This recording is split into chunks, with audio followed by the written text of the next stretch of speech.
Hello, everyone. Thanks for joining. We'll get started shortly.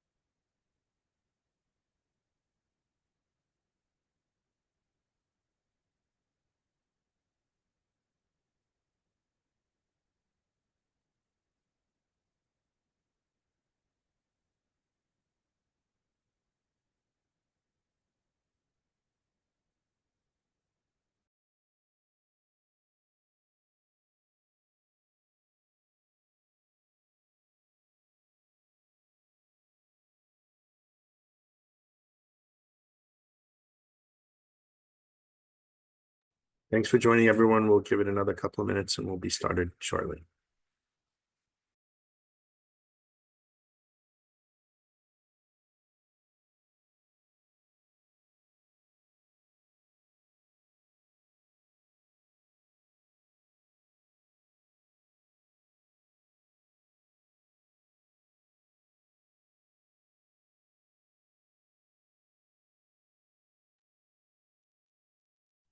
Okay, hello, and welcome to the November 2024 Green Infrastructure, Climate, and Cities Seminar Series. My name is Franco Montalto. I'm one of the co-investigators for the Consortium for Climate Risks in the Urban Northeast, CC-RUN, a NOAA-funded initiative that's been looking at the impact of climate change on the Northeast since 2010.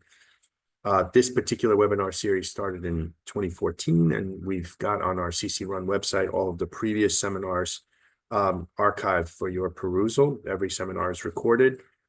We also give out continuing education credits for professional engineers and welcome you to apply for those. If you go to the next slide, today's topic focuses on climate change, misinformation, and disinformation. And I want to thank my colleague, Dr. Patrick Gorian, for setting this session up. Today, we welcome three speakers, Drs. Gavin Schmidt, John Cook, and Emily Vraga, to lead the presentations on this topic. And I guess the format is I will read the bios of the three speakers. They'll each give a presentation about 15, 20 minutes or so. We'll ask a couple of questions immediately after each of the talks, and then we'll have a panel discussion at the end. So our first speaker is Dr. Gavin Schmidt, Director of the NASA Goddard Institute for Space Studies and Principal Investigator for the GISS Earth System Model. This model has been used for GISS modeling contributions to CMIP3 and CMIP5 databases, which have been used extensively by IPCC 4th and 5th assessment reports. Dr. Schmidt is also the co-founder of the climate science blog called Real Climate. His research focuses on understanding past, present, and future climate and implications of multiple drivers of climate change, including solar irradiance, atmospheric chemistry, aerosols, and greenhouse gases. He has a PhD in applied math from University College London. Our second speaker is Dr. John Cook, Senior Research Fellow at the Melbourne Center for Behavioral Change at the University of Melbourne. He's also affiliated with the Center for Climate Change Communications as an adjunct faculty. In 2007, he founded Skeptical Science, a website which won the 2011 Australian Museum Eureka Prize for the advancement of climate change knowledge and the 2016 Friend of the Planet Award from the National Center of Science Education. John's co-authored a number of books, including Climate Change, Examining the Facts, Climate Change Science, A Modern Synthesis, and Climate Change Denial, Heads in the Sand. In 2015, he developed a massive open online course at the University of Queensland on climate science denial that has received over 25,000 enrollments. And he has a PhD in cognitive science from the University of Western Australia. And our final speaker is Dr. Emily Vraga, professor with the Hubbard School of Journalism and Mass Communication at the University of Minnesota. Her research investigates methods to identify and correct misinformation on social media, to build news literacy, especially outside the classroom, to help audiences distinguish between high and low quality information, and to encourage people to consume more diverse information online. Dr. Vraga explores how social media shapes our interactions with each other in the world, particularly around political, scientific, and health-related topics. And Dr. Vraga has a PhD from the School of Journalism and Mass Communication at University of Wisconsin-Madison. So I want to thank all three of our speakers for joining us today and participating in this really important discussion. As I mentioned, following each presentation, we will have a few questions and then an open discussion at the end. Please use the Q&A box to submit your questions, not the chat. And I will navigate the questions and pose them to our speakers. So with that, I'd like to hand things off to Dr. Schmidt to get us started. Okay, well, thank you very much for having me. Let me just share the screen. And then let's see if this works. Okay, can you see that? Perfect. Okay, so you heard my bio. I'm a climate scientist, and I've been involved in public discussions about climate science, going back to the early, well, maybe the late 1990s. So for well over 25 years. And I'm not going to give you a blow-by-blow account of all the random bits of climate science nonsense that I have had to deal with, or wanted to deal with, or tried to deal with. But I'll try and give you a brief overview about what it is that we think we're doing, why it sometimes goes wrong, how it goes wrong, and then maybe some thoughts about how to avoid it going wrong, if that is in fact possible. Okay, so I'm involved in public communication. What are the basic communication conclusions that I've come to over this time? The first thing is that public communication is advocacy. You're trying to get people to understand something that they didn't understand before. You're trying to get people to do something differently than they understood before. You're trying to shape people's views and opinions. So that's advocacy. And we need to embrace that right away. Advocacy comes with risks, right? And it depends on who you're talking to, what your shared values are with the people that you're talking to. The more disparate your values that underlie your advocacy, the more risky it's going to be. But if you're in a room where everybody agrees with you on pretty much everything, then you can advocate to your heart's content and nobody is going to be bothered one jot. The key tension that exists between what one might want to do and what one could do is not whether one is objective or subjective, or tries to be objective and non-normative or anything like that. That's all nonsense. The key tension is between whether your advocacy is responsible or irresponsible, and we could discuss a little bit about how that is defined. The risks of advocacy, the risks of public communication increase sharply as things get politicized, and I'll give you some examples of that. But of course, the rewards of advocacy also increase with the salience of what it is that you're talking about. And so where things are salient, they're often politicized, and so you both have higher risk and higher rewards associated with that. And one of the things that I have learned over the years is that there's safety in numbers. The more people who are doing something along the same lines that you're doing, the happier you all are going to end up being. So what did I mean by politicized science? So here, let me give you a little definition. Science gets politicized when the scientific results appear to impact very strongly vested political, ethical, or moral interests. And it doesn't really matter whether they do or not. They just need to appear to do so. And then that is effectively going to trigger the politicization of the science. What happens in these cases is that new results, new work, new papers are only seen in the public realm to the extent that they project onto those political, ethical, moral questions. And stuff that doesn't really seem to be relevant, even though it's much better science, perhaps, won't get any traction in the public sphere because it isn't really touching any of these issues. And then the politics around that can get scientized when you end up with situations where political advocates seem to be debating the science in order to avoid talking about the values that underline their advocacy, and you see that all the time. You see, I mean, historically, you've seen people arguing about 15th century tree rings when really they are mostly interested in avoiding a carbon tax. These two things are not really connected to each other. And what you find is that the science that gets dragged into this has got nothing to do with real scientific debate. Can you see all of my slides or not? We see the animations coming in. Okay, hold on. Let's get rid of that. Okay. And so these things don't have anything to do with real science, even though it sounds like you're having a real scientific discussion. And scientists kind of jump into these often somewhat naively and foot in mouth first in trying to address these things as if they were real scientific debates, and where people would be more interested in getting to the truth than in making a point, and that often goes very, very wrong. And so the fact is that the scienciness is used to make a case, not find the truth, which is the antithesis of what actual science is. So what you find is that cherry picking, straw man arguments, red herrings, total non sequiturs are extremely common, and in fact totally par for the course.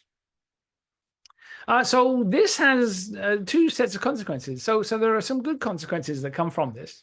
Right. So if you are working on a project that does project onto this perceived debate, they're much easier to get into nature and science because what you're doing is of great general interest. Right. So that's their criteria for whether something passes the bar for being interesting. Are people outside the scientific community interested? And so if you are tackling something that is associated with a big debate in the public sphere, even if it's not a scientific debate, then you can get some traction in the high-profile journals.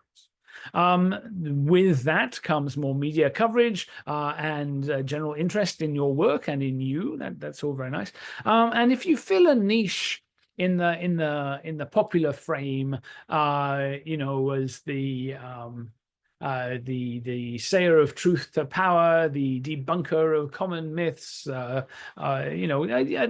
you will find that, you get invitations to testify at hearings. People ask you to write op-eds. They'll do a profile for you. And all of those things are quite affirming and sometimes fun to do. But there are some bad consequences as well, right? So what happens is that your scientific papers are frequently quoted out of context. They're often distorted, often to the extent that people will say they say the exact opposite of what you actually said.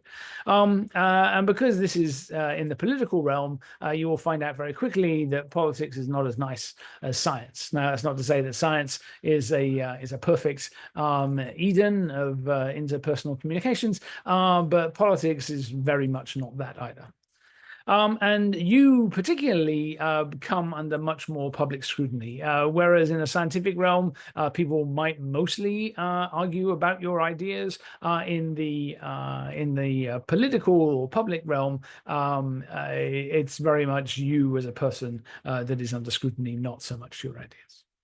And what you find is that the media reports are not generally accurate. There's a lot of false balance. There's a lot of sensationalism, the huge amount of overinterpretation of somewhat questionable results at times.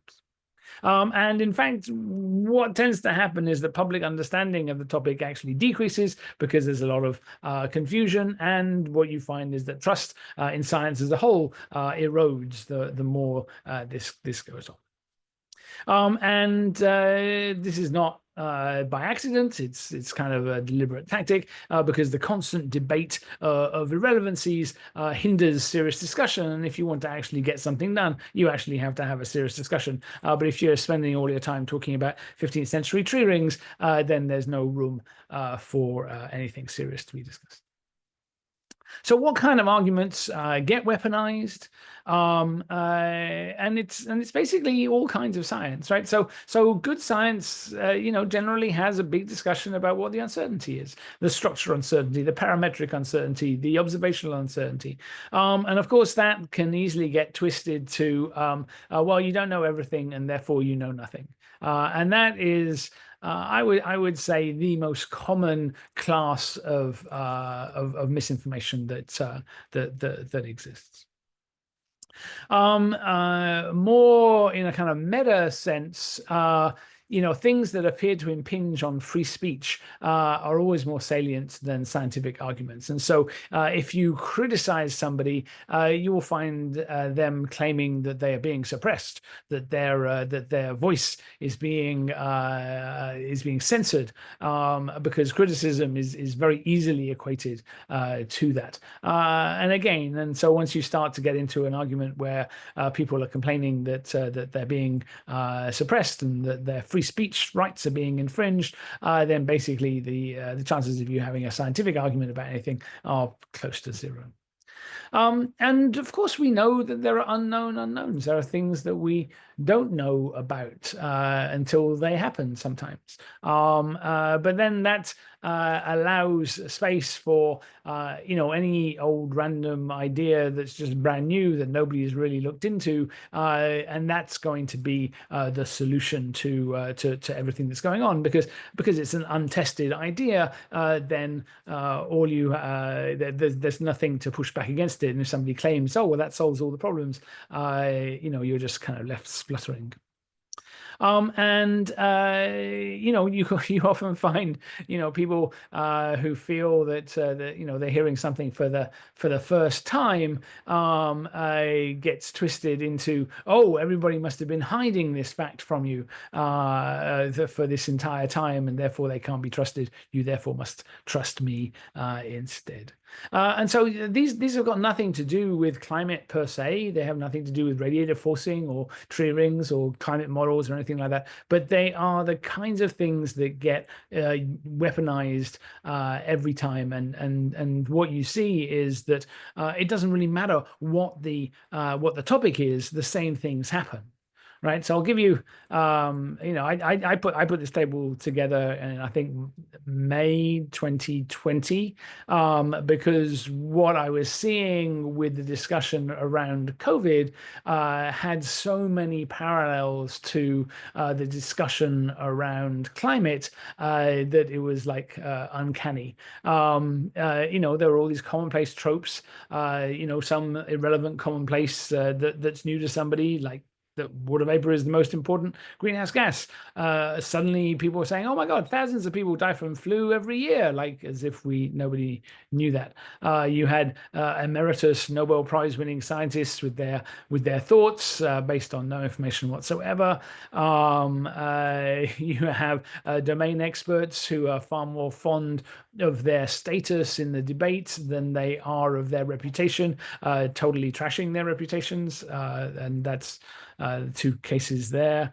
There are unproven ideas that makes everything go away. Hydroxychloroquine was the idea right at the beginning, and it has pretty much the same status as cosmic rays changing everything in climate. No real evidence, but it suits people to think that there's a panacea that either explains anything or fixes everything. Lots of conspiracy theories, mostly around Jews. George Soros comes up a lot, or technology, HARP, or 5G cell phone towers. And there are multiple examples: Vinny Prasad, Judy Curry, John Ioannidis above there, where people claimed that because they were criticized because they'd said something stupid, that they were being silenced, and that we should allow for more, random thoughts to pollute the communication sphere. People are very concerned about models, and it's generally the same people who are confused about climate models and epidemiological models and all sorts of other models. Um, People make the same kinds of statistical mistakes with nonlinear curve fits, whether it's for Arctic sea ice or infections and deaths, and they fail almost instantly every time you do that. And you'll find in any of these things some pathologically optimistic and overconfident dilettantes who insist on putting themselves into the scene without really knowing anything about what they're talking about. Bjorn Lomborg in climate, Alex Berenson in COVID, and one could list a whole suite of folks like that. And so my point is, I don't know if I even had another slide. Do I have another slide? Yeah, I'm not. I'm done. My point then is the kinds of things that lead to disinformation are very generic, and they are not.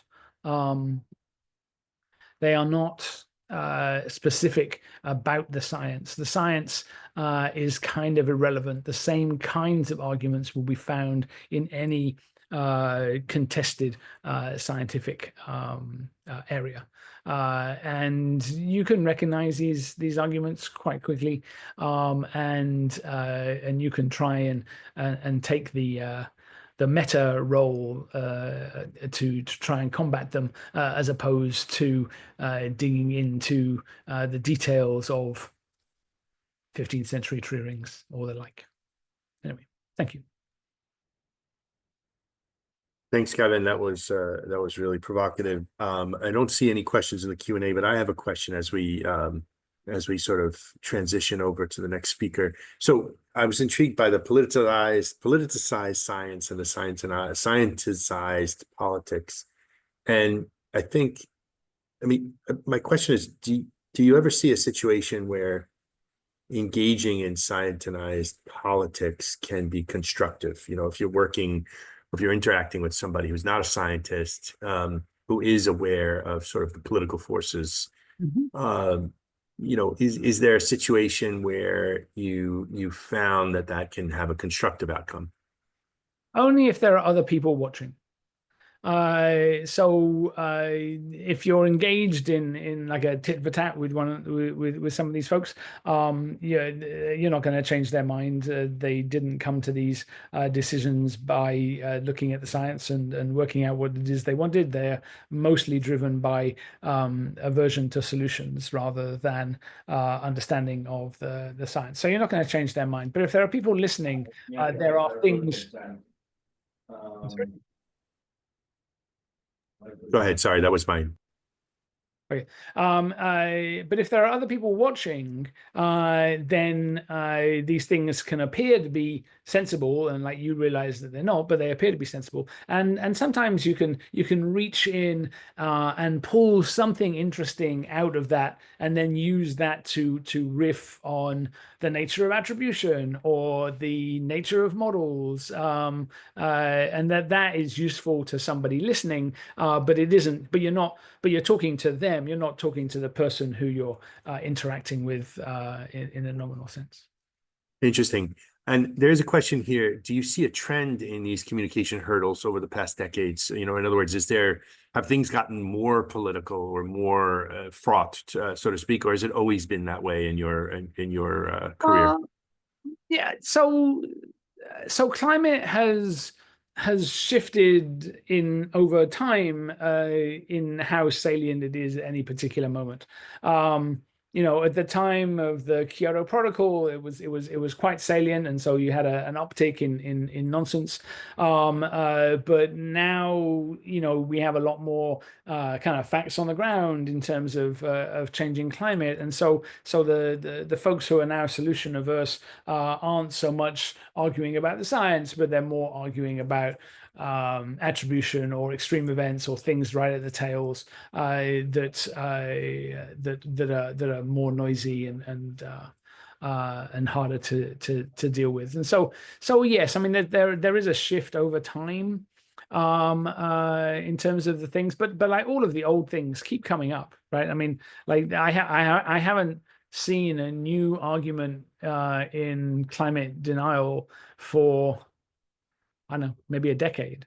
The old stuff just, it never goes away. It just like, and it's always new to somebody, and they go, "Oh my God, what a vapor! It's a greenhouse gas!" Ah, and it's yeah, no. So there's a lot of repetition, but like whether it becomes politically salient depends on the leadership of by the politicians, and if they decide that it's no longer worth arguing about because they can get what they want in a different way, or they want something different, then it just disappears as a real issue, and and then the people who are always coming up with the same stupidness get relegated to the deepest, darkest corners of the internet, and you don't actually have to pay much attention to them at all.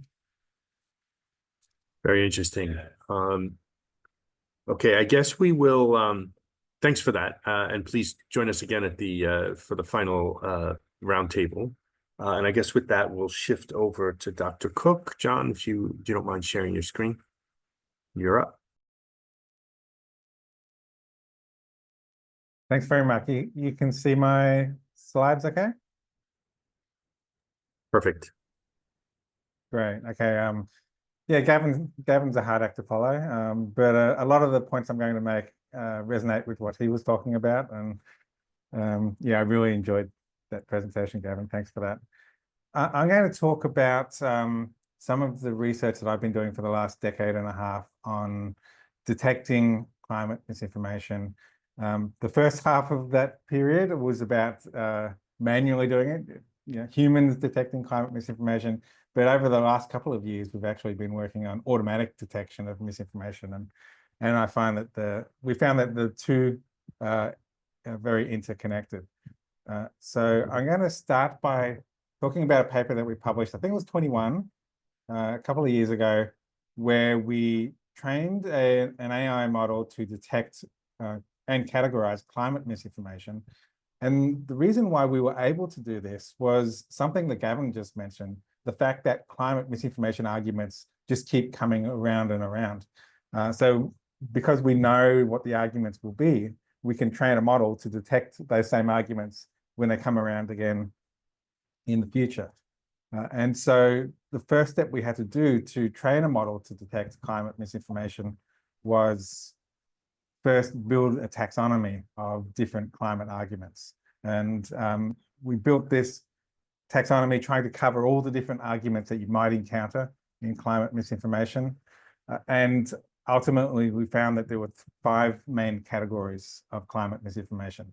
The first 3 were, I'm using kind of air quotes, science-based, arguing that either global warming isn't happening, it's not caused by humans, or the impacts aren't bad.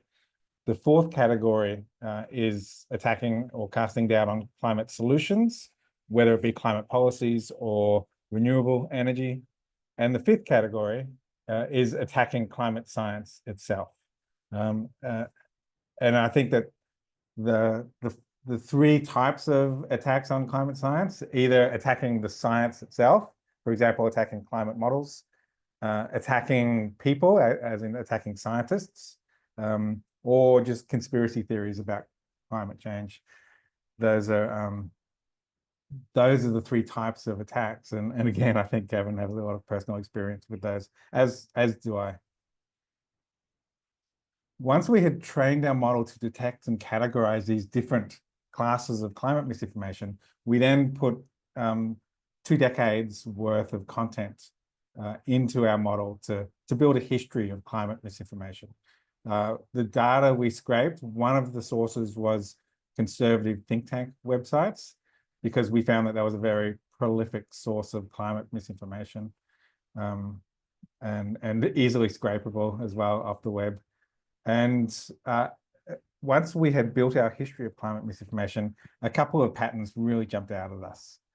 Firstly, we found that that fifth category, attacking the science and scientists, was one of the most common or dominant categories, whereas those first three categories, it's not us, it's not happening, it's not bad, were relatively minor, like not as common, not as common form of climate misinformation, which actually surprised me. Like I, like Gavin, spend a lot of time debunking the climate misinformation arguments from those first three categories. And I was surprised that they were less common because they seemed salient to me.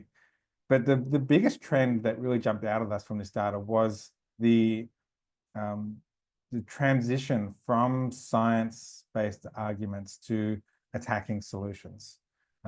Climate misinformation is making a transition, or you might call it a strategic retreat, from attacking the science or trying to make science-based arguments to attacking policy and renewables. So conservative think tanks was one source that we analyzed. The other was climate denial blogs. And we saw similar patterns, but a different emphasis. The reason why the lines are grayed out before 2007 was because there wasn't that much data back pre-2007. That's when climate denial blogs really exploded in activity.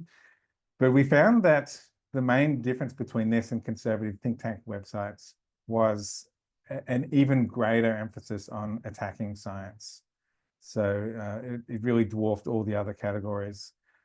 But we still did see an increasing trend in climate solutions. So even there was a transition towards solutions misinformation.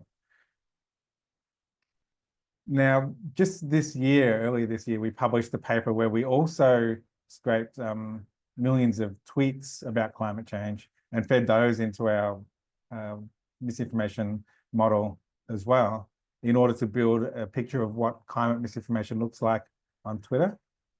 And we looked at a 6-month period in 2022, and we found that there were similar patterns to what we saw on blogs and conservative think tank websites, but an even stronger emphasis on that fifth category, attacking climate science.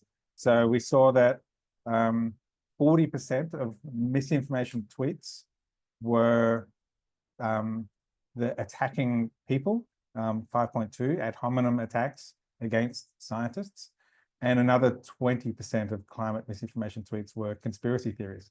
So 60% of climate misinformation tweets, more than half, were focused on really undermining public trust in climate science through ad hominem attacks and conspiracy theories. We also looked at what drove the spikes in misinformation. And Gavin mentioned periods when climate change became more salient. We basically found the same thing. We saw that there were a couple of things that drove misinformation spikes, and the biggest was political events. When climate change became salient as a public issue, that's also when we saw spikes in misinformation. And also we saw one natural event, which was a hurricane, and that led to a lot of misinformation, casting doubt on whether extreme weather was related to climate change. But we also saw that influencers were drivers of misinformation spikes as well. I never thought I would publish a scientific paper in a Nature journal that talked about Rob Schneider and James Woods, but they were two of the originators of a misinformation spike in our data set. The challenge about climate misinformation, though, is our most common tool for addressing climate misinformation is fact-checking, but there are certain types of climate misinformation arguments that are challenging to address using fact-checking. Gavin mentioned cherry picking. That's technically what we misinformation researchers would call that is paltering, which is misinformation that uses truthful statements to paint a misleading impression. So you might say, hey, look at this one growing glacier that obviously shows that glaciers are doing fine despite climate change. And it might be true that that glacier is growing, but you're using that one true fact to paint a misleading impression. Another type of argument that is difficult to address with fact checking is arguments that have hidden premises or unstated assumptions.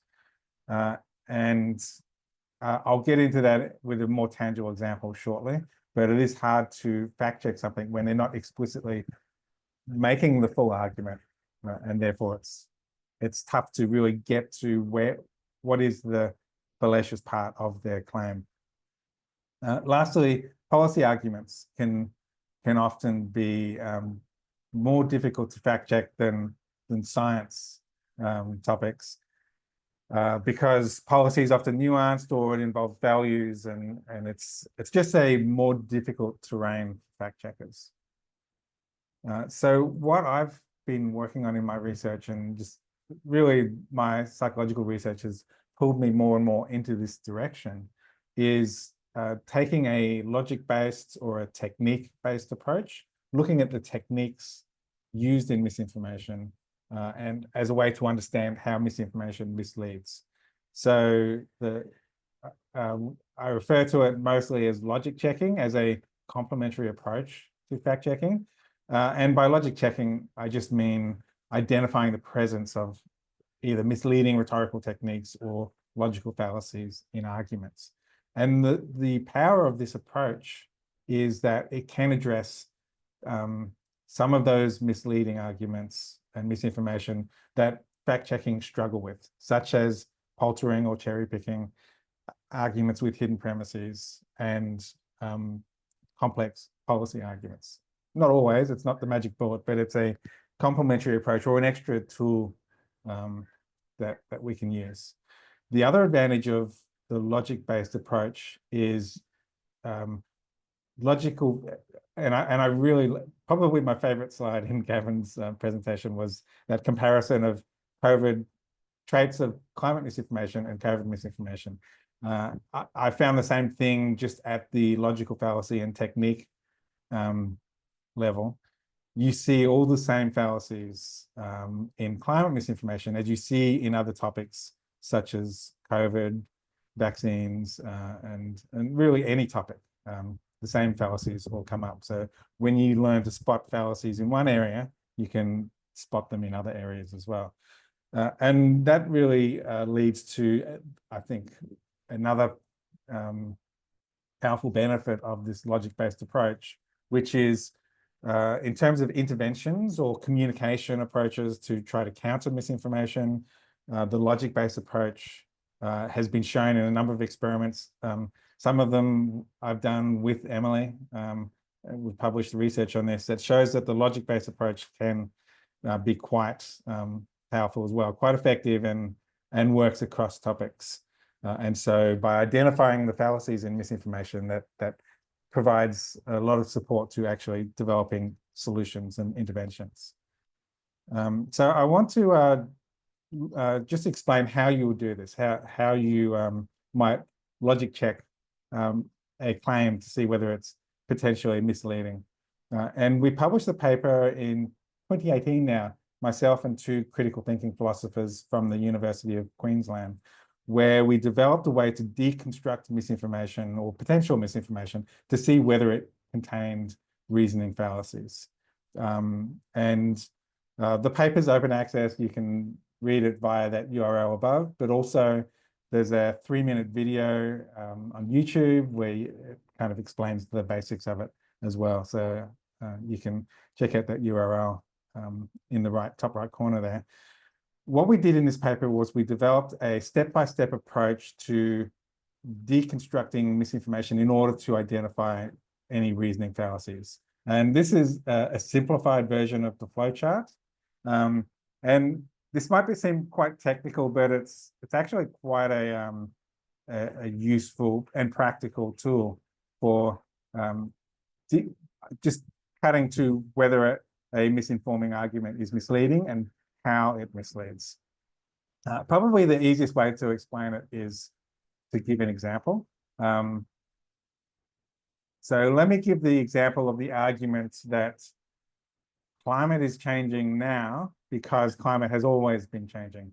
That's actually a verbatim quote from 2016 during the Republican primary debates. from Marco Rubio. And he was basically arguing that climate change must be natural now because climate has changed naturally in the past. Now, the first step in deconstructing a claim is to break it up into starting assumptions or premises and its conclusion. In other words, an argument structure. And so what we find with this argument is there are two premises to it. Climate has changed naturally in the past, and climate is currently changing. And therefore it concludes that current climate change must be naturally caused as well. Now, the next step is to look at this argument, premises and a conclusion, and work out, is this argument logically valid? If you assume that the two premises are true, does it logically follow that the conclusion must be true as well? And if the answer is no, that it doesn't logically follow, then what you need to do is add an extra hidden premise or unstated assumption that makes it logically valid, so that the conclusion must logically follow from the premises. Again, sorry if this appears technical, but this is actually the most important part of deconstructing arguments, because it's usually the hidden premise is where an argument goes wrong. In the case of this argument, the hidden premise is that what was driving climate in the past must be the same as what's driving climate now. Once you add that third premise, now it's logically valid. If you assume all three premises are true, the conclusion must be true as well. And then you can go to the final step of this process. Go through each of the premises to see whether there are any misleading fallacies or misleading rhetorical techniques. And we find that, well, firstly, premise one is true. Climate has changed naturally in the past. Premise two is also true. Climate is currently changing. But the third hidden premise is false, or it contains a logical fallacy. It commits the fallacy of single cause, which is assuming that there's only one factor driving climate change, when there can actually be other factors, such as human activity, that can also drive climate change. So by going through this process, we're able to surgically identify if an argument is wrong, where it's wrong, and how it misleads. I found a useful framework for making sense of misleading fallacies is the Flick taxonomy, which I've developed over a couple of years, just adding new fallacies over time. It's not comprehensive either. We've, in fact, just added a couple more from vaccine misinformation, which mostly overlaps with climate misinformation in terms of the fallacies used, but there were a couple of extra ones in there.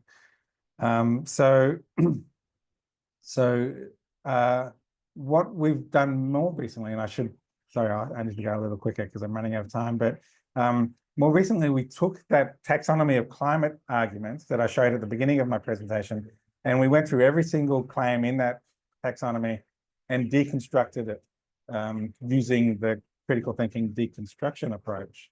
That paper is still in review or in revision at a journal, but you can read the prepress or the submission manuscript at this URL above if you want to see what we found when we deconstructed all these different claims. But basically, we went through what I just illustrated. You take each claim, you identify the premises and the conclusion, any hidden premises, and that enables you to find what fallacies are committed in each argument. And we found that that the most common fallacies in climate misinformation were slothful induction, cherry picking, oversimplification, and misrepresentation. And apologies, I won't be able to go into detail into what those are. I even have a very pretty graphic that it kind of helps distinguish the four of them, because sometimes they can be conceptually hard to understand or distinguish from each other. I can always come back to that in the questions if people are interested. And I was going to talk about how we are now trying to finish our original work, which was what we call in the misinformation research field the holy grail of fact checking, which is automatic detection and debunking of climate misinformation.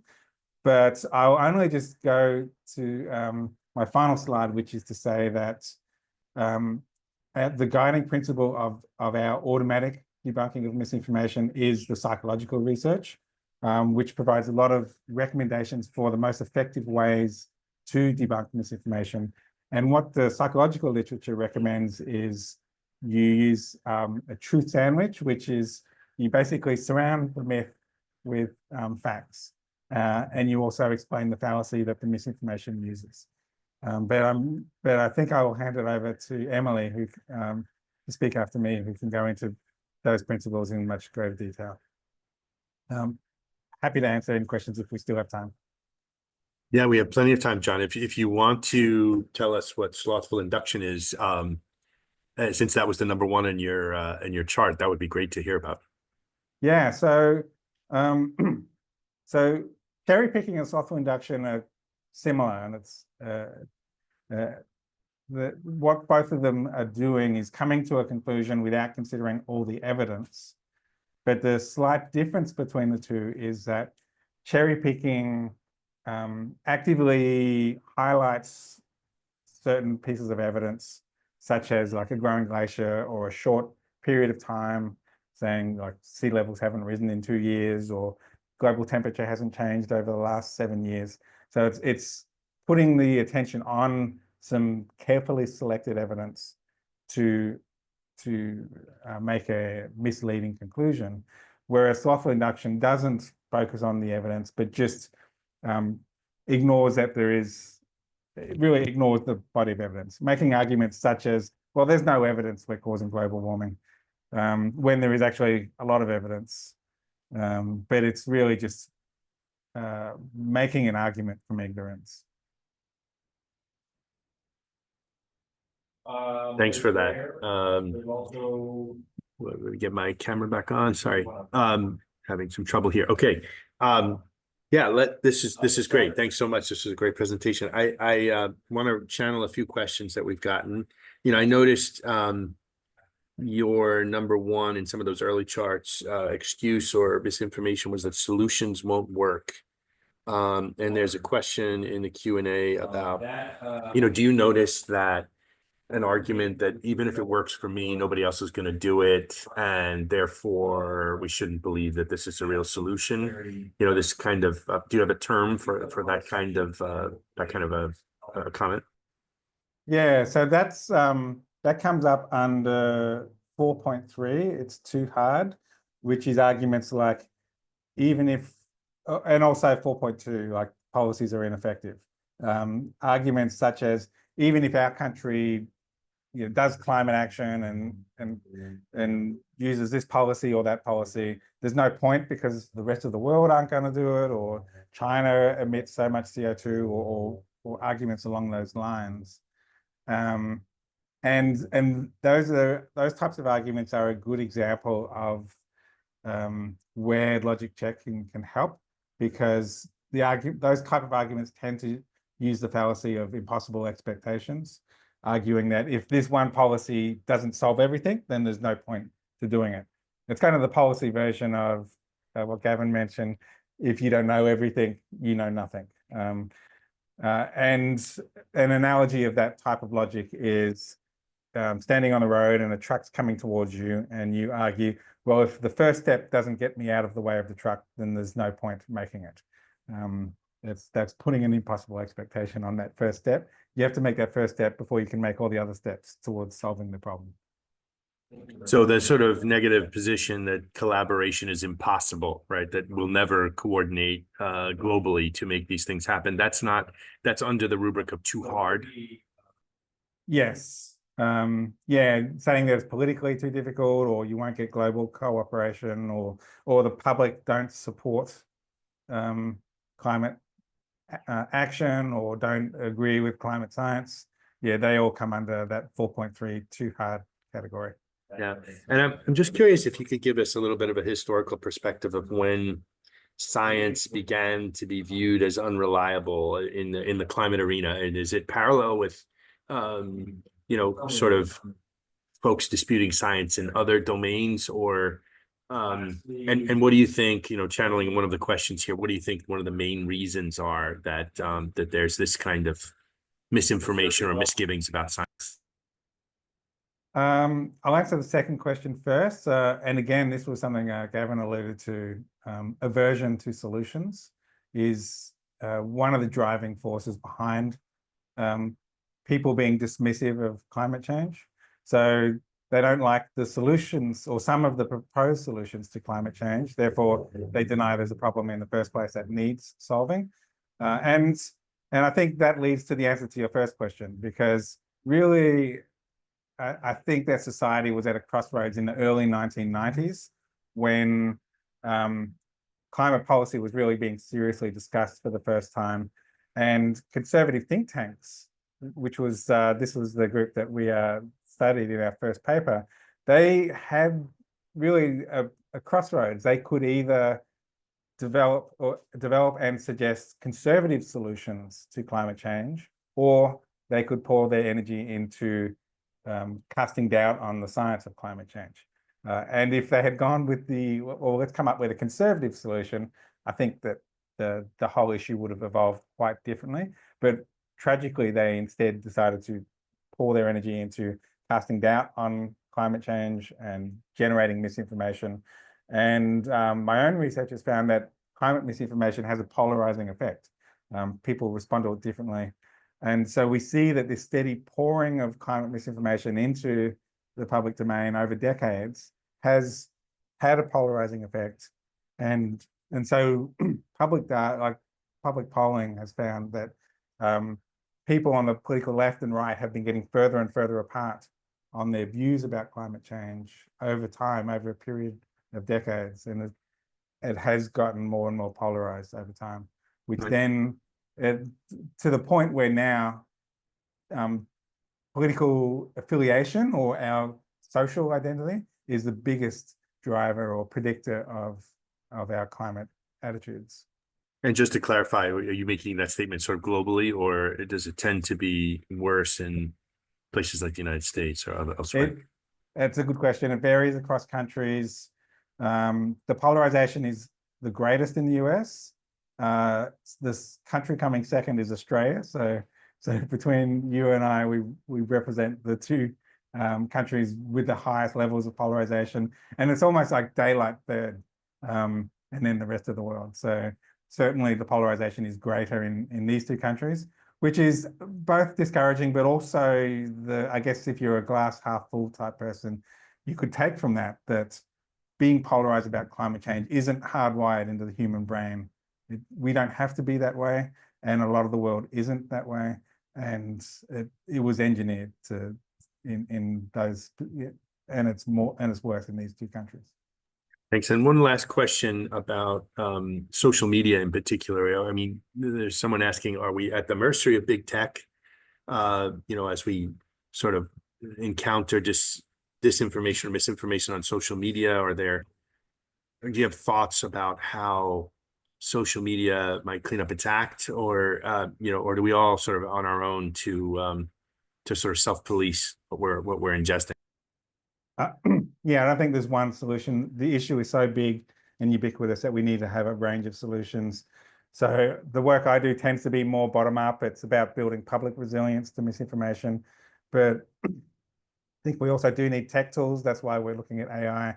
I think that, like, Emily's done a lot of work on what she calls observational correction, which is when peers correct misinformation, that has a positive effect on other people observing that correction. So that's another solution. I think that we do need regulation, but that's also a lot trickier. And we do need to put pressure on social media platforms. The little work I've done with Facebook, for instance, and getting a little peek behind the curtain showed me that they are sensitive to criticism and pressure and try to navigate this path of least controversy. And so public pressure on social media platforms to do better does have an effect. So I think we just need to be doing all this range of solutions because it's such a big problem. There's no one solution. That's great. Thanks so much. There are a bunch of questions that have started to come in, which I'm going to have to reserve some of them for the conversation at the end. And in the meantime, I'd like to move over to Emily. Emily, if you don't mind, you can share your screen and we'll go your presentation. All right, can you see everything all right? Perfect. All right, that was actually a fantastic transition. So I'm Emily Vraga at the University of Minnesota, and I actually wanted to start by talking about why misinformation spreads, and then we can use that to identify tips and tools to do better to prevent it. So I'm going to talk about three main actors and a journalism school. I want to start by pointing the finger directly at myself and my colleagues in journalism and the ways in which we can contribute to the spread of misinformation. To the last question, thinking a lot about social media architecture, the ways it can facilitate the spread, and then the ways we can use that to potentially mitigate the spread of misinformation, and then the ways in which individuals contribute as well. So starting with the first on journalistic norms, there are a couple I want to bring attention to, and Gavin certainly hinted at this norm of false balance. And this has been present in global warming coverage as long as we've been studying this. So one of the first studies from 2004 looked at US press coverage, and what they found is the majority of press coverage had what they called balanced reportings, meaning that they had as many sources saying that climate change either wasn't real or wasn't happening as they had saying that climate change is, of course, real and happening and following the science to that. And so when we see these kinds of false balance, it can certainly create perceptions among the community, among people seeing this, that there isn't consensus. And if scientists don't agree it's happening, why on earth should we be doing anything about it? So a little bit of impossible expectations being built in right here, but also reasonable from the part of the public. Why would we do something if science doesn't know what they're talking about yet? It's worth stressing this has been something that's been covered a lot over time, and it differs across countries. So one study from 2010 found that the US was kind of the outlier, with articles containing skeptical voices included in climate change coverage. It's not the same across all types of outlets. So again, in the US, looking at cable news, it probably doesn't surprise you to find out that kind of in the early 2010s, Fox News was an outlier, and they tended to have a lot fewer stories that had more people who said climate change was real as compared to those who said it was false. And they had a lot of programs where the number of people casting doubt on climate change was higher than the number of people saying that it was real. So not just false balance, but a complete imbalance, and one that doesn't reflect scientific reality. Because I do try to be a little bit optimistic, I will say there was a recent study in 2021 looking at this trend over time, and things have gotten better. So in their case, category 2 is this idea that the articles represent the scientific reality, the consensus that climate change is real and happening. And you can see this clear upward trend over the past 15 years. But it's still not, where we want it to be. And again, this is one that's very much uneven across countries. So all countries seem to have gotten a little bit better, but some countries are still really outperforming their peers in terms of making sure that journalistic institutions are conveying accurate information about scientific consensus on the topic of climate change. And when I get to the solutions, you'll understand just why that's so important. A second journalistic norm that I really want to call out is the idea of conflict. So journalism often is looking for conflictual stories. They often are, as part of balance, they're trying to get both sides of an issue. And so that sometimes means that they're representing two sides and creating conflict where maybe there isn't conflict, or at least the conflict shouldn't be front and center. So during the devastating wildfires in 2020, you have this headline from NPR News: Trump blames wildfires on poor forest management. Biden focuses on climate change. And this is, again, a case where the science was pretty much clear that climate change was a much bigger driver of the wildfires than poor forest management. Politico had a very similar story, focusing on Trump blaming California, again, really emphasizing the conflict between the president at the time and the state of California. But later, of course, in the article pointing out that experts say his prescription say he doesn't understand the science of wildfires. So a headline that's all about conflict, a story that might do better, but many people aren't getting to that story. Second, I think we've got to think about social media architecture. A lot of people aren't getting their news directly from journalists anymore, but they're getting it through social media companies. And so in what ways are social media companies and platforms really facilitating and contributing to the spread of misinformation? First, there's a really big study from 2018 that looked at about 8 years of data on Twitter.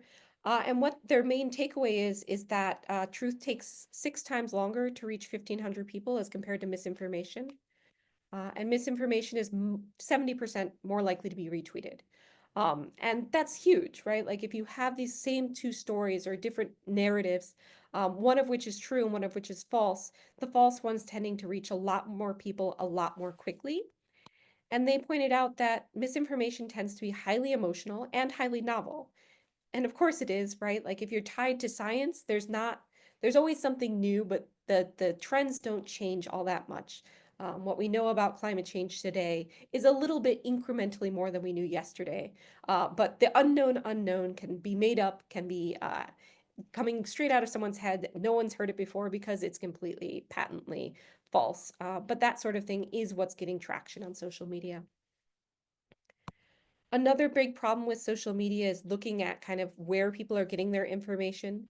So thinking about COVID, I was in the Twin Cities during COVID, and I followed a local journalist who did a great job of really disaggregating and breaking down the best available data about current COVID spread in the community. And you can see that he is trustworthy and credible because he has that blue check mark next to his name, meaning, of course, that it's a vetted account. And he was reasonably popular for a local journalist. Of course, if you go ahead and search COVID-19, as I did, this was February 2023, before I got off Twitter. If you search for COVID-19, the top hit was actually from the chief nerd, who was claiming that COVID vaccines caused 300,000 deaths. And 2 things to note, this again is a verified account, which when it first rolled out was meant to signify something dealing with credibility, but perhaps no longer does after Twitter changes that meaning of that from something that had to be earned to something that could be bought. And if you study social media, that shouldn't have come as a surprise to you, but a lot of Twitter users aren't necessarily paying that close of attention. And so if they've developed habits that allow them to think about what is credible and what is not, and those habits aren't working for them anymore, that can be really problematic and produce even more misinformation spread. It's also worth noting source cues on social media across social media platforms are just not the point of emphasis. We're trying to direct people's attention towards the content. That's what the social media companies are prioritizing, but that means we're not getting really valuable source information that can help us know, should I trust this information or not? As Twitter became X, a lot of these platform changes, affordances changed as well. And so it's certainly worth thinking about whether or not these platforms are choosing to address misinformation and how well they're doing. So a report for the Climate Action Against Disinformation Coalition tried to look at whether social media platforms were doing a good job combating climate misinformation. And what they found is there's real differences. So this is 2023. And they found that Pinterest was, in fact, one of the best in terms of having policies in place that were designed to mitigate climate change misinformation. And X was doing the worst at this point. And to kind of go along with some of the plots John showed you, there was a really noticeable change as Elon Musk took over Twitter. And you can see the kind of jump in the number of climate denial terms as that change occurred. So platforms are making choices, and those choices can be quite influential in the kinds of misinformation that's spreading. One last thing I really want to call attention to as we think about misinformation spreading on social media is online toxicity. There have been so many studies in the academic literature looking at chilling effects of trolls and harassment of journalists, of scientists, of even users, of experts who try to mitigate or put out good information are just hit with a barrage of trolls. And I talked as part of my research with people at science organizations and at fact-checking organizations about their efforts to put out good information, and you could hear the stress and the frustration in their voice. As Julian put it, who worked from a science organization, there's only so many times you can be called evil or a Nazi. A fact checker talked about the trolls and the mental health, and all of them had a story about being attacked, being threatened, and the ways in which that's really problematic and had them losing colleagues. Lastly, I think we need to look to individuals. I think there's two main ways in which we process information. First, we want to be accurate. People tend to want to be accurate, but there's a lot of reasons we aren't. Some of which John was talking about, just kind of this intuitive thinking, the assumptions that are hidden, seeing things over and over again make us think that they're true. So sometimes we want to be accurate and we just fail. Social media is not designed to encourage us to think about accuracy. And then sometimes we don't even care about accuracy, or at least we care a lot less about accuracy than we care about our partisan identities. And I think that's really important when we think about these wedge issues, going back to Gavin's point about the politicization of science. As soon as we start engaging with science, thinking of it as a Democrat or a Republican, we run into real problems. And we certainly see that as trust in scientists have declined. You see that with the pandemic, and this has been kind of reinforced, that the gaps between Democrats and Republicans in the US and trust in scientists, and especially medical scientists, really emerged during the pandemic.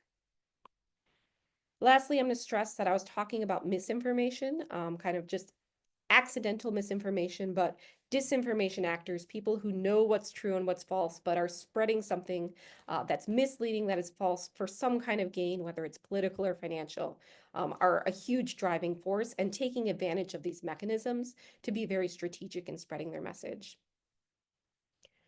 So what can we actually do to mitigate misinformation? And I characterize this into three main ways. We can promote good information, we can pre-bunk against common misleading tactics and facts or misleading information, and we can debunk after the fact. And so first, I think it's worth stressing that misinformation spreads when people don't have good information. If they have found the information they're looking for, they're kind of done and they feel pretty happy with that. But if they don't, they're willing to turn to whoever has it. And we tend to follow the information that we believe in from people that we trust and who are experts. And for all that doctors and scientists have come under fire, and teachers as well, they're still among the most trusted globally. And so I think that's really important to recognize. Second, promoting weight of evidence. So the counter to that argument about, well, there's no consensus, is making sure it's really clear that people know what the consensus is. And let's just see if this actually works. Good evening. Joining me tonight, a climate change denier and naturally Bill Nye science guy.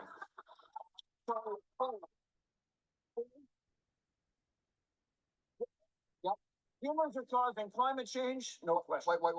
Before we begin, in the interest of mathematical balance, I'm going to bring out two people who agree with you, climate skeptic, and Bill Nye. I'm also going to bring out 96 other scientists. It's a little unwieldy, but this is the only way we can have a representative discussion.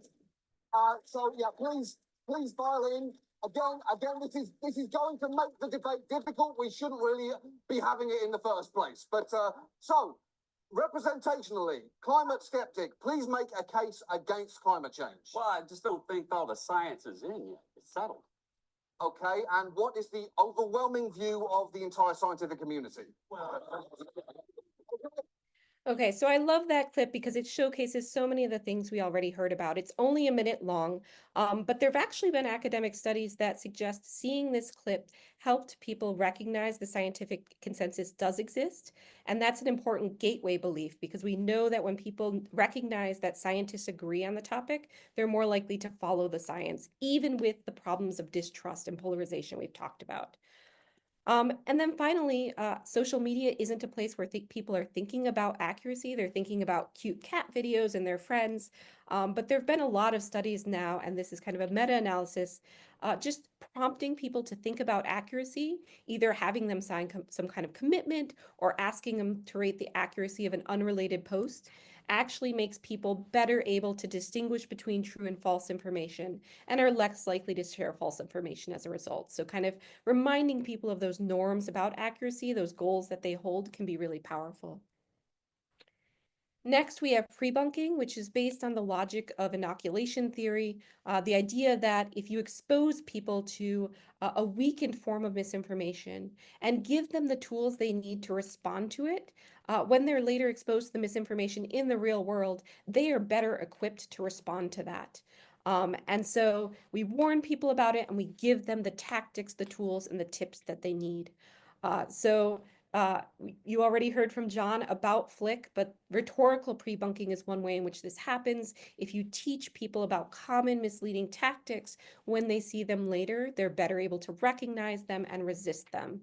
And I have another example, of course, the famous Senator Jim Inhofe bringing a snowball to Congress to argue that climate change is not occurring as an example of cherry picking. And once you learn to recognize this technique, you're going to see it play out over and over and over again. This is also a space where there's actually a lot of great work being done because the gamification of teaching people about these rhetorical strategies has been shown to have a lot of success. The most famous of which is the bad news game, but also efforts specific to COVID-19 and John's own effort to do one specific to climate change with his great Cranky Uncle cartoons. Next, there's factual pre-bunking, where you identify likely myths. And you can do that because topic-based misinformation is often recycled. Gavin told us he hasn't heard a new climate misinformation myth in a long time. So we know the kinds of misinformation we're likely to see, and therefore we can teach people what those myths are, what the misinformation is, and teach them how to respond to it. And lastly, source-based pre-bunking. We know that there are sources that are more likely to spread misinformation. So in the realm of anti-vaccine content, there was a really great analysis that found that 65% of all anti-vaccine misinformation on social media came from just 12 accounts. And so if people can learn to recognize those accounts and be aware of them, that can actually do a lot of work in helping people recognize they shouldn't pay attention or shouldn't listen to them. And this is something that's not just happening there. So before the 2024 election this week, this appeared in my inbox, and it was trying to warn me of common sources of election-based misinformation, websites and social media accounts from NewsGuard that had been sharing a lot of that misinformation. So kind of that pre-bunking to warn, if you see something from these sites, please be extra skeptical. Lastly, debunking is very similar to pre-bunking, except it happens after the fact. You're responding to specific concrete instances of misinformation. So you're kind of responding to something specific rather than trying to get in front of it. And I think Gavin made a really great point that one of the things we have to really pay attention to is with whether other people are watching, because that's what we call observed correction. Trying to convince somebody that they're wrong, they're really hard to convince. Like, they are coming to you with misinformation. And sometimes through a long conversation, it can in fact work. But when that conversation is being seen by a lot of people, there's a lot more opportunity to sway others who might be persuaded by a bad faith actor or by somebody who is simply misinformed. And instead, you can leave them with accurate information. And so we can see examples of all of these kinds of rhetorical debunking. For example, this false misleading picture was going around talking about Antarctic sea ice exchange, and a fact check tried to specifically talk about cherry picking data, that rhetorical strategy. And so you can see these actually in action. And then kind of last, I want to say, how do we respond to misinformation? I think react is the best way to go about it. We want repeated corrections. As Gavin said, it goes a lot better when there's a lot of us on the same team saying what's true. We should be empathetic. Sharing misinformation shouldn't be something that's shameful. It's something that happens to all of us because we get it wrong, and it's okay to get things wrong. And so being empathetic doesn't make your correction less effective, but it can in fact make it more effective, more palatable, and build social norms that correction is just part of living in society and taking care of each other. It's not enough to say what's wrong. You have to say what is right. You have to offer an alternative explanation. So you can't just say that some misleading claim is not accurate. What is in fact the truth? We need to be relying on credible sources, and to do so, we need to be thinking about credible to that audience. And of those, the most important is trust. Who is the trusted audience that this trusted source that this audience is going to respond best to? And then responding quickly. The longer misinformation is out there, the harder it is to debunk, the harder it is to respond to. So getting out in front of it with pre-bunking, getting out in front of it with promoting high quality information, and then responding and thinking about your audience as soon as it's actually spreading, as long as you feel safe to do so. Thanks. Wow, thanks so much, Emily. That was great. All of these presentations have been great. I have a couple of questions that sort of tie into some of the points that have been put in the chat. One of them is, you mentioned that high quality information tends to fill voids. And one of the questions was whether, it's a good strategy for addressing misinformation is to represent the uncertainty, which I guess scientists would say is high quality, right? It's not, saying that one thing is true doesn't represent the full range of possibilities there. So do you think that part of the high quality information that can fill those voids is sort of trying to, for a scientist to try to be true to the uncertain nature of a lot of scientific information? Yeah, and there is some evidence that that kind of recognition and ownership of uncertainty doesn't harm scientific credibility, that people are willing to be educated in many cases, not all cases, but and also it's going to help because science is going to change. So I think we need to be really clear about this is what we know, this is the evidence we have now, and here's the places where we're still looking for evidence. And that I think also helps respond to impossible expectations. You can say, we're basing this recommendation on this data. Here's more data that we still want to have that we can come back to you with in a year or 2 years or 10 years. Great. You said you talked a lot about pre-bunking.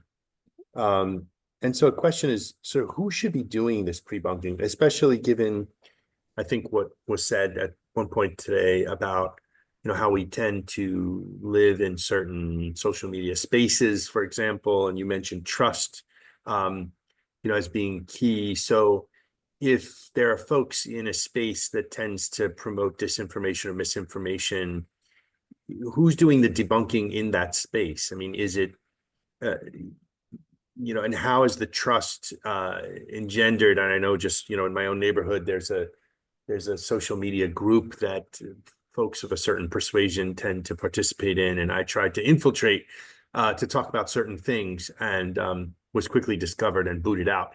So I'm just curious, how do you do that?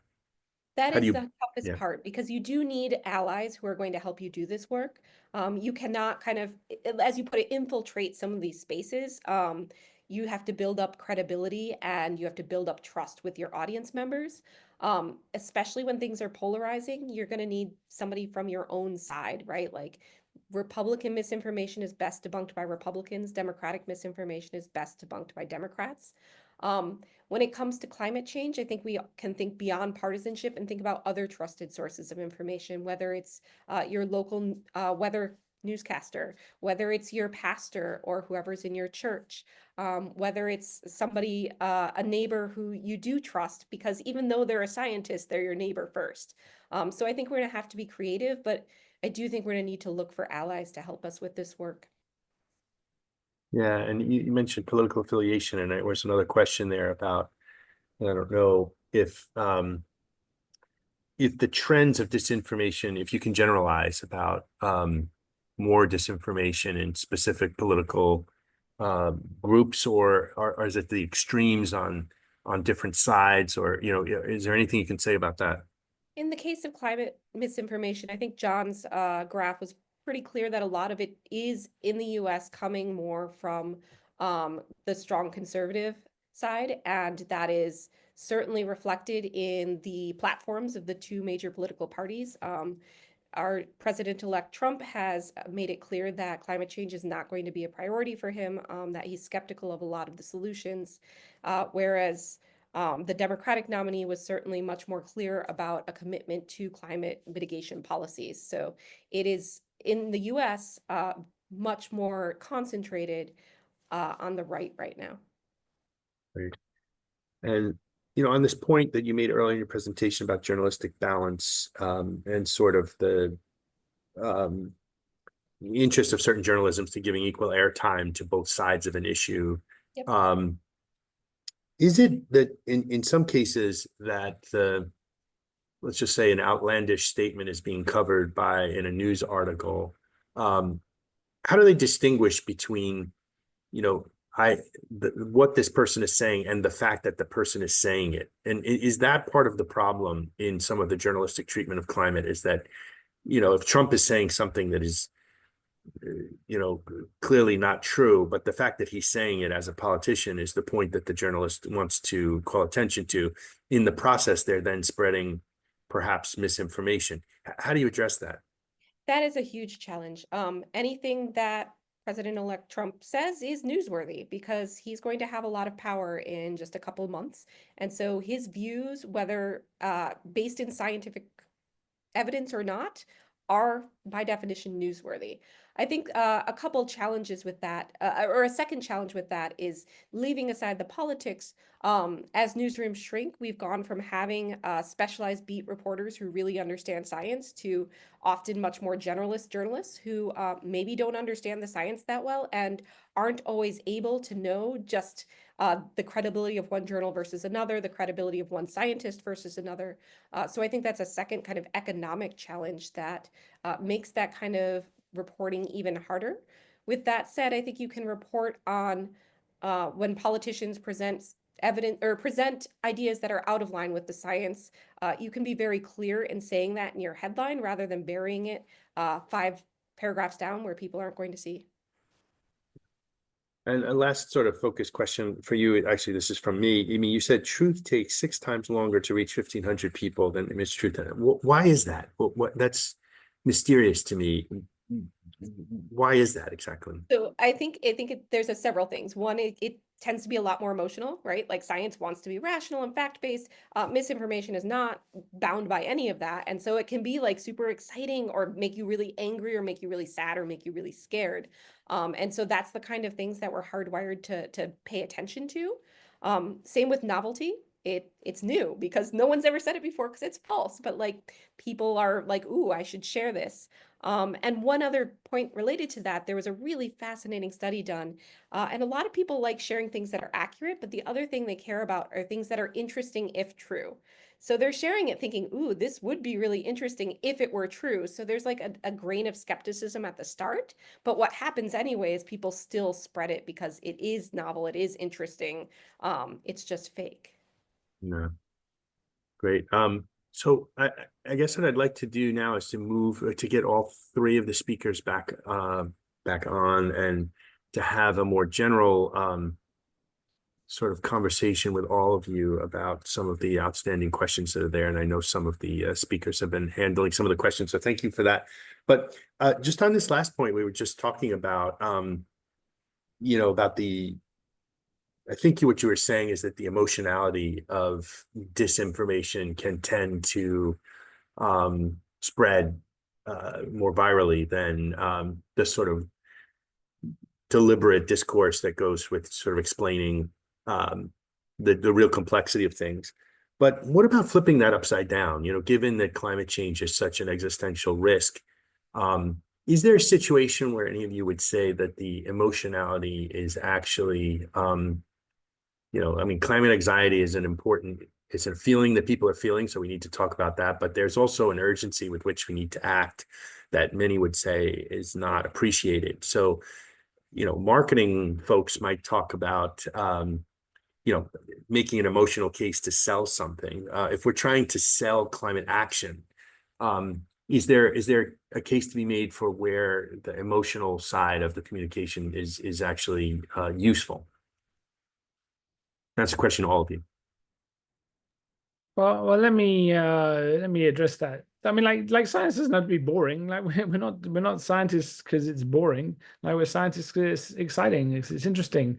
And if we are emotionally affected by what we do or the magnitude of what's happening, we can show those things. We don't have to be, we're not automata. And in fact, when you show emotion, where you discuss how you feel about what it is that has been discovered, I find that resonates very strongly with audiences. I mean, people want to make a connection with you, and this notion that we can't show emotion, like we're supposed to be some kind of Spock-like scientific automata.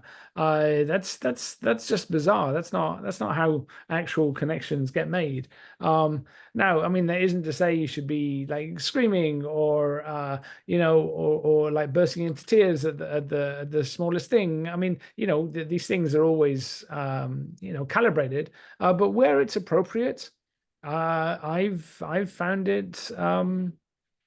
I've found it very heartening that when I for instance, I mean, I discuss in a lot of my public talks the contrast between wanting a prediction to come true because you're a scientist and that's how we rate our understanding of the universe, and then not wanting a prediction to come true because the prediction sucks.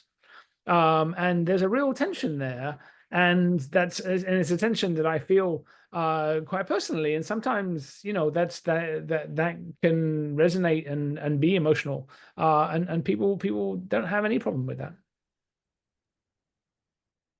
Good.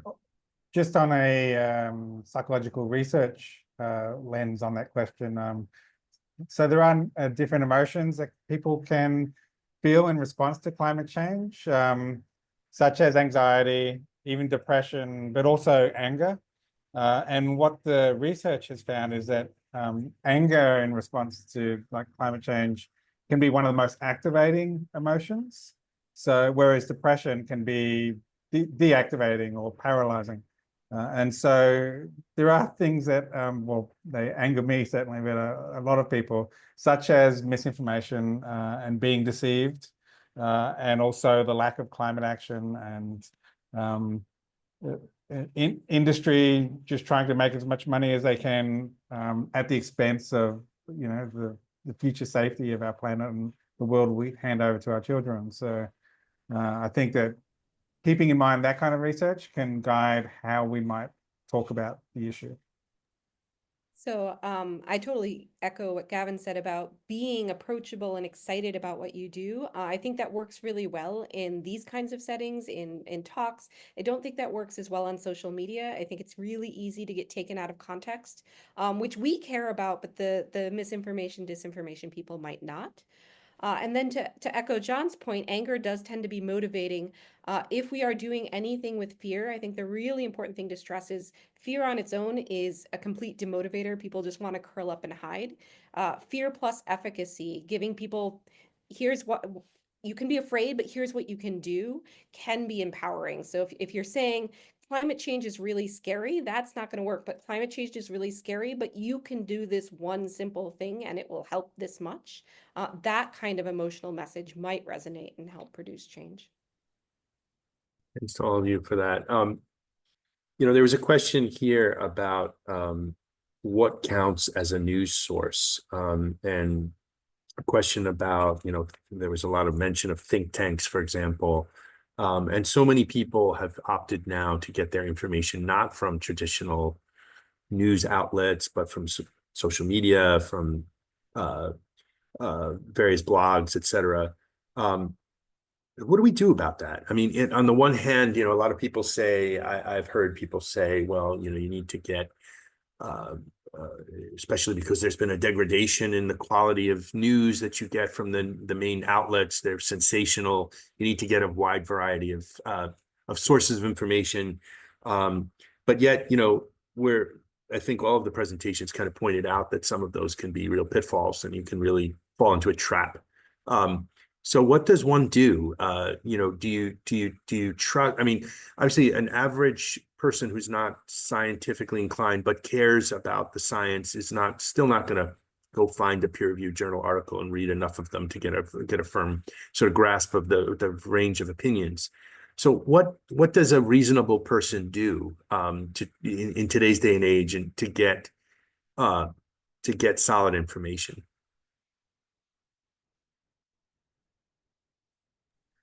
I think you have to look for and find kind of trusted aggregators. I mean, it used to be that, you know, local media would be a trusted aggregator, but now that has become, you know, more disjointed, and you know, things are now on a smaller scale, but you can still find these people and these institutions, but you have to do more of the work, and so that makes it harder and less likely to scale. So it's easier now to get taken by bad actors and by grifters who are really not there to share information, but are there to make a quick buck or to push some like kind of more subtle narrative. Yeah, I agree. It's harder. There's not, you know, the trusted set of sources that we're all turning to that, you know, we could go to and say, let's try to engage in clear communication. And so we have to go where people are, and that might mean more social media, which is hard. Social media has a lot of structures in place that make communication about complicated issues really difficult. That's not what they're built for. But I don't know a way around it, because I don't think we can just be like, young people go to newspapers. That's just not how they're engaging with the world. And so it's a tough tension, and it's going to be a lot more work for scientists. I totally agree with what Gavin said. I'll just add that, and again, echoing what I said earlier, that there isn't one solution. I think we do need a suite of solutions. But the one thing I didn't talk about it, but Emily did, so that gives me license to talk about it. Was both researchers at Cambridge and myself have been using games to try to build people's resilience against misinformation, their ability to spot techniques, misleading techniques, and be more immune to being misled, but in a way that's fun and engaging, and just trying to create these fun interventions that they're digital, so they can reach a lot of people. They're fun, and so they encourages people to play deep into the game and learn better how to just not be misled. Yeah, can you tell us, that was mentioned, the bad news game? Can you tell us, I was curious about, is that the game you're referring to? And can you tell us a little bit more about how it works? Yeah, so the bad news game looks at like 6 common techniques in in just general fake news, misinformation. And then the Cambridge team created the Go Viral game, which looked at similarly, I think it was 6 techniques in COVID misinformation. Then they did Harmony Square, which was a game looking at election disinformation and the techniques used there. And the techniques were slightly different across the games, because in different contexts, other techniques are more or less prominent.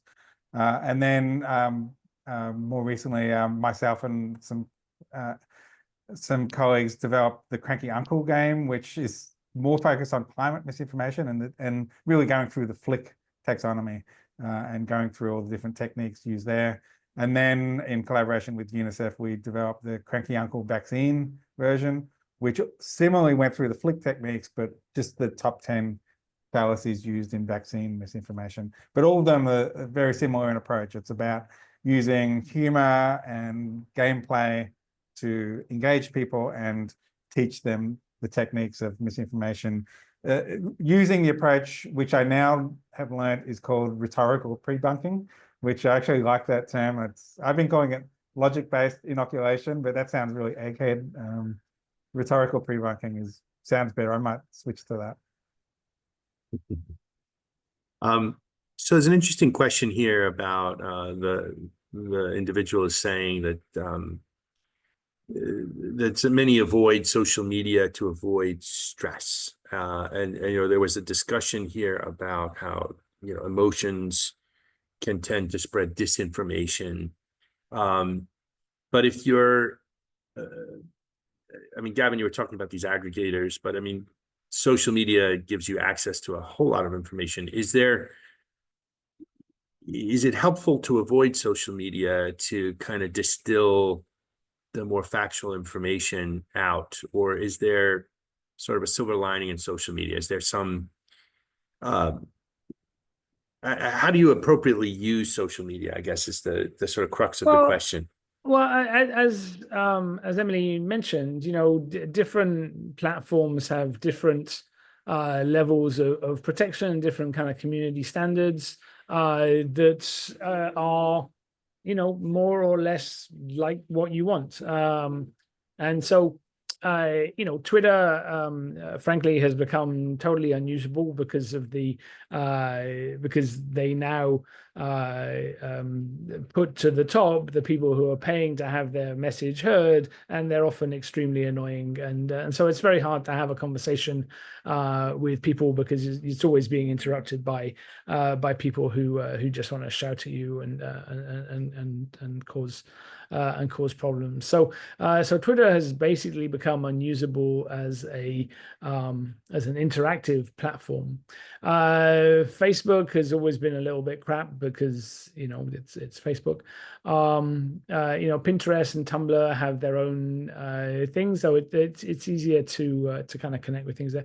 But like Blue Sky is right now, for the moment, a very pleasant place to be. It's dominated by the more rational crowd, I would say, and has none of the inbuilt incentives towards trolling that Twitter has, and so there are a lot less trolls. Which means you can have more conversations, you can have more interaction with folks, and these things are not guaranteed to stay the same way. I mean, there's been a big discussion in social media about how, as social medias develop, they start off by being wonderful, and then they get progressively shittier, and then this shittification at some point reaches a level at which it's no longer viable for you to spend any time there, at which point it collapses. And so you think Friendster, MySpace, the Psy.dot, the Usenet groups from back in the day, various blogs. I mean, and so these things are Mastodon and Blue Sky are trying to be kind of future-proof in that way, but whether that succeeds or not is unclear. But there are places in cyberspace where you can just have casual conversations or deeper conversations, where you can broadcast your stuff, where you can listen to interesting people broadcast their stuff, where you can interact with people. I mean, these things do exist, but you have to go look for them now, and there's no guarantee that they will stay the same. Yeah, I would agree with all of that. I do think it's hard to just seed. There are places that we probably do have to seed, that there is not enough people there willing to have these conversations. But especially when I talk with young audiences, this is where they are getting their news. This is where they get information. And so to say that we're not going to be there, much as there are days I 100% want to say that, I think is giving up too much of the information environment. One other thing I'll stress is I did a lot of interviews as part of my book a couple years ago, talking to fact checkers, people in health and science, who talking to them about whether or not they kind of engage with misinformation spread on social media. Many of them don't, but the ones that do both stressed, one, it's incredibly mentally draining. There is harassment occurring. You've got to kind of take steps to protect yourself and think about when you want to engage. But two, that a lot more people out there like it. And so the ones did stress, like we heard from the person saying it gets tiring when people call you a Nazi. That same person told us, I get so many more heart emojis and stand up and just clapping and private messages saying, thank you for standing up for science. So like the trolls are loud and awful, but there tend to be more people who really do appreciate that. They're just harder to find sometimes, and sometimes often a lot quieter. For that. Just bringing together a couple of comments here. I mean, Carl in the Q&A is talking about how, we need to find some common ground on some of these questions. And Another anonymous attendee is talking about the sort of polarization in American politics and how people live in different realities. So, I mean, if common ground is what we need, or common, at least let's say common understanding, ideally, but people live in different realities, does that suggest the need for different strategies, communication strategies, that is, that sort of spread the same factual information, or at least debunk the same misinformation, using different tactics in different spaces? I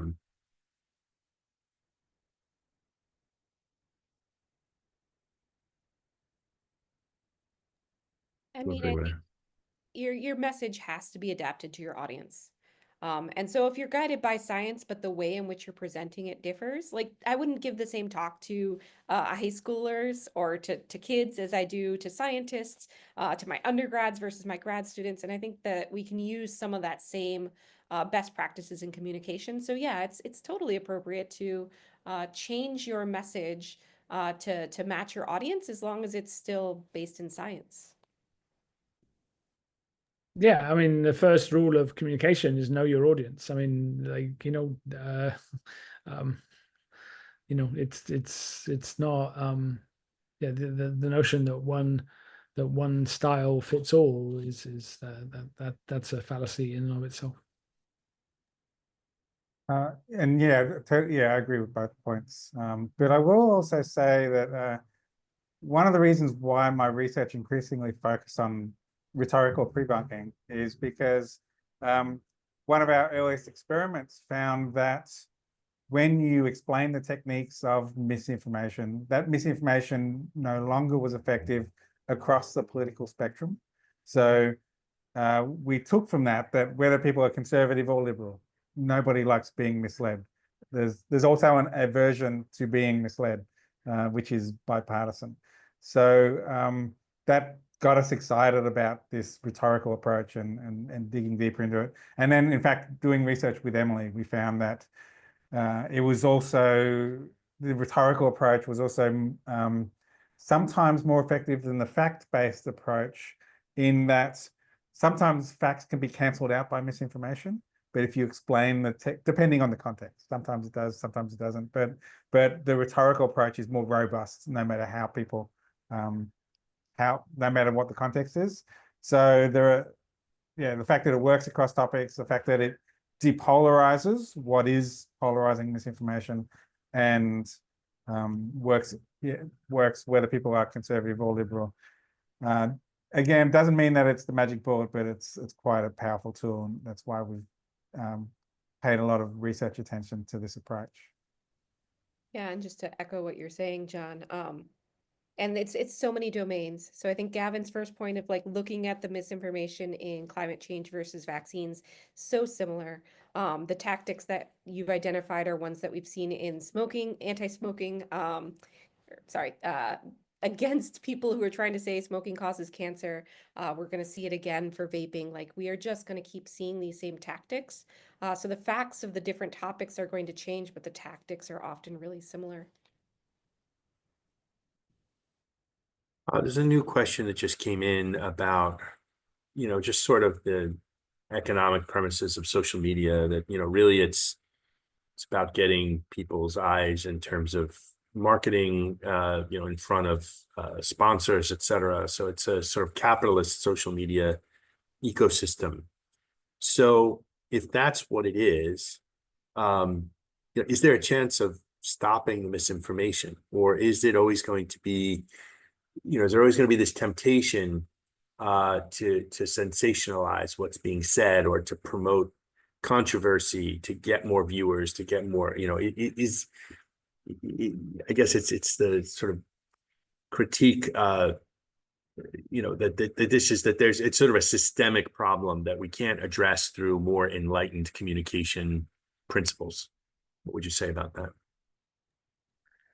Well, I mean, and people have accused newspapers of that, of like going back since to the dawn of newspapers. I mean, people are interested in news. What's the issue with news? It has to be new, something that's novel, and so there's always been sensationalist. newspapers and sensationalist media. And it does draw eyeballs, and you're not going to ever get to a point where there are no incentives to do that. But there are certain platforms or institutions that build in safeguards against that. Mainstream media, for a while there, the New York Times was experimenting with a public editor. That was a great innovation, except that they criticized the paper too much and they were cancelled. Blue Sky, Twitter has experimented with paying people to generate clicks and news, and that's just become a cacophony of nonsense. Whereas Blue Sky, there's not that. So you have a different thing. So you different platforms, different media can curate their own experience, and if they're being run for different reasons, then you can build audiences and interactions accordingly, depending on what it is that the developers want.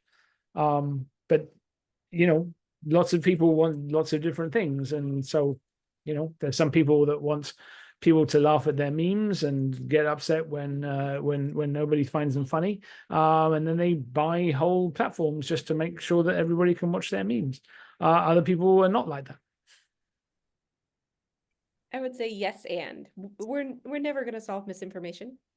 Like, people are always going to be wrong sometimes, and that's just kind of part of being human.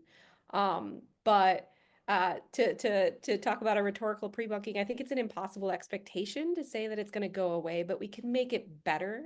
And I think Gavin's pointing to that. I think seeing that the information environment for climate change did in fact deteriorate after Elon Musk took over and changed some of the platform policies shows us these platform policies can make a difference, that can make them either worse or better. And so I do think it's identifying the places that are doing well, trying to think of ways that we can incentivize that, because companies aren't going to do it out of the goodness of their hearts. They're going to do it because there's money or pressure that's making them do it, or policy. And so thinking about what those different levers are that we can apply to social media companies to make the environment better, even if it's never going to be perfect. And I alluded to that a little bit much earlier too, which was that the social media platforms, I've observed through my limited time working with them, try to navigate this path of least controversy. And so I think that pressuring them to do better does have an impact. And so whether it's through journalism, like whenever I talk to journalists who are about misinformation on social media platforms, I encourage them that those types of articles can have an impact. So that's one thing. Now, I wouldn't say that you can only stop a bad guy with a meme with a good guy with a meme, but I will say that among our suite of solutions, and again, this is another different study that I did with Emily, was looking at humor and cartoons as a way to counter misinformation, vaccine and climate. And we found that comparing a serious debunking versus a humorous debunking, both were effective, but one was effective. The serious debunking was effective in a social media context because it had higher credibility. But the humorous debunking was effective because A, it held people's attention for longer, and B, that it was also more likely to be shared, liked, commented, interacted with. So I think that is a potentially viral way to counter misinformation. And my anecdotal experience has been the by far most viral thing I did on Twitter back when I was doing Twitter more actively was during the pandemic, when they were making the argument that we shouldn't institute some policy, was to say that the curve was starting to go down, things were getting better, so we should stop that policy. And I used the cartoon analogy of that's like falling with a parachute and saying, well, my fall is slowed down, so I can take my parachute off now. And that just went super viral, got millions of views, which is a lot for a scientist who's not posting cat videos. So yeah, I think that humor is one tool that we can use to try to counter viral misinformation. Nice. So there's one last question, and I sort of want to pitch it maybe as a message that you could all deliver to the scientists who are here. You know, Gavin, you mentioned there's always the unknown unknowns, right? So there's always something that we don't know that could pop up. And Mark is asking a question in the Q&A about what is the appropriate way to handle this uncertainty. And he sort of makes the point of, you know, scientists often say, well, you know, in a sort of honest approach, saying, well, on the one hand, this is true, on the other hand, that's true. Is that getting us into trouble? You know, is it, you know, in the public domain where we're having conversations about climate, obviously there are things that are known, there are things that we do know. And, you know, is there certain information that maybe you reserve for a certain audience, the knowns, and that, you know, talking about the unknowns, obviously you can't talk about the unknown unknowns, but just talking about the fact that they exist, does that tend to make you a target? And so what is the right way to deal with the real uncertainty in our engagements on these topics? So there's no right way. I mean, I think you know, where it goes wrong sometimes is if you lead with the uncertainty and then conclude something at the end, then you've already lost people. Whereas if you want people to get the bottom line, you start with the bottom line, and then, you know, like, so you know, how much of the trends in temperature and ocean heat content and Arctic sea ice are due to anthropogenic impacts? The answer is all of it. And if you want to be super scientific, it's like plus or minus 10%, but it's all of it, right? So you can tell people what the right answer is, like straight up, and then like kind of caveat to the extent that it needs caveating. You don't have to start, well, you know, there's a lot of uncertainty there, and we do this, blah, blah, blah. By the time you get to the end and you say, oh, well, all of it, you know, people have like totally not paid attention to the conclusion that you have. So where we know something, we should lead with what we know. Where we don't know something, like, you know, what is the magnitude of the indirect aerosol effect? And you go, well, you know, there's a lot of estimates there. You know, they could be this, in which case that would be the situation, or it could be it's much smaller, in which case this would be the situation. I mean, like, where there's real genuine uncertainty, then you should talk about it. But you know, this notion that we're either hiding uncertainty or that we're inappropriately discussing it, I find a lot of those kind of meta arguments that aren't really tied to specifics a little bit kind of disconnected from what actually happens. Thanks. Emily, you want to say anything about that, or any final comments? So I guess one thing I would say about that is I think back fairly often to the start of the pandemic in the US when they were telling us you don't need masks. And if they had started that conversation with, we don't know, like, we don't want you to wear masks because we need them for the healthcare professionals, and right now we have no evidence to think you need one, it would have been much better 3 months, 6 months later when they came back and said, actually, yes, masks do work. So starting with certainty where we had none really put us in a bad position later when the best evidence changed. And then I guess the other thing I would conclude with is, like, for all that I do say, like, if you feel comfortable on social media being able to represent the science and doing so and responding to misinformation, I think you should. But I want to stress that is when you could feel comfortable, and there are places that you might not, and it might not be the right place or the right time, and that could be because where you are or who you are. I think thinking about what you feel comfortable doing is the way to think about how we can each contribute. I'd like to add, echoing, I think there was a graph Emily showed that climate scientists, or maybe it was scientists, were the most trusted source of information. I forget, but I know that there's been studies that have found that climate scientists are the most trusted source of climate change information, despite all the attacks that I've been documenting. So I would encourage scientists to engage with the public. And there was an interesting study by Philip Schmidt and Cornelia Betch that tested how you could engage with misinformation.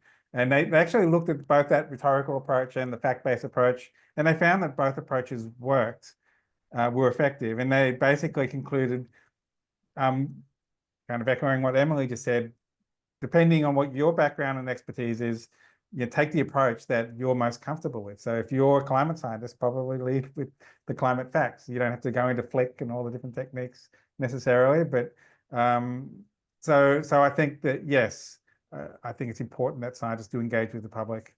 They have an important role to play. Gavin's been really important. I think when I started Googling this issue at the beginning and I knew nothing, I think real climate was the first thing that came up. And if it had been what's up with that or some denier blog that had come up first, who knows, my life could have been very different. So, so public engagement by scientists can make a big difference. Can I just like caveat that a tad? I mean, public engagement by scientists in general, yeah, that's a good thing. Public engagement by every scientist, I don't know that that's a sensible use of time or resources. There are some people who have an affinity for this kind of thing, and there are some people who are terrible at it, and they should just like stay off the media as much as possible. You know, you have to like, but all to say, you have to find a way of interacting and a method and a medium of interacting that suits you, right? You know, like you're only going to keep doing it if it's not horribly painful. You know, you have to get something out of it, otherwise you can't sustain it, right? And if you want to be doing sustained communication, I've been doing this for, like I said, over 25 years now. It's because I have been able to find methods, techniques, media that fit me, right? And I'm unique, you're unique, everybody is unique, and you're all going to find like a different level of engagement, a different place where you're comfortable. And you know, these places where you're comfortable or where you want to engage might be ephemeral, they might not last forever, but while you're there, like, have some fun with it. Right. Well, thanks so much. I think we'll have some fun with it is I think where we'll have to leave it. And we're going to need some fun going forward as we get into some really complex topics in the upcoming years. So I want to just thank all three of you. This has really been an eye-opening session. We had some great discussion. We've had a lot of participation from folks in the audience, and just want to thank you all for making the time today, especially John from your vacation. And invite everyone who's here to join us again next month. This series is the first Wednesday of every month at 4 p.m. Eastern. I don't know off the top of my head what the next session is, but we will email you once you've registered. You're on our list. And again, one last pitch: go back to the CC Run website if you want to see any of our previous sessions that we've had over the last few years. So thanks again to all of you, and thanks to our speakers.